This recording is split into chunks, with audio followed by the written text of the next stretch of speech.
A motorcyclist moving with a velocity of 72 km per hour on a flat road takes a turn on the road at a point where the radius of curvature of the road is 20 meter. The acceleration due to gravity is 10 meter per second square.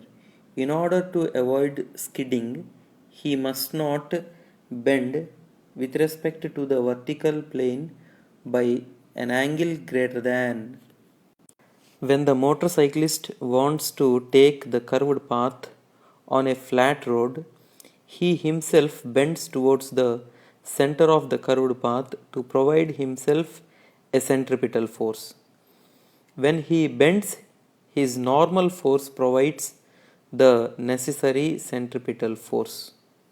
So, if we draw free body diagram on the motorcyclist when he is taking the curved path, his weight mg acts vertically downwards and a normal reaction force will act in such a direction that it makes an angle theta with the vertical.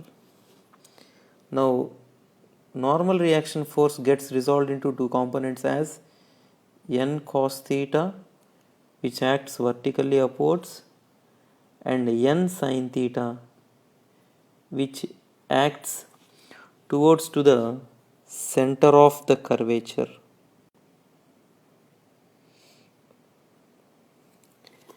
This n sin theta provides the necessary centripetal force, which is mv square upon r, and n cos theta balances mg.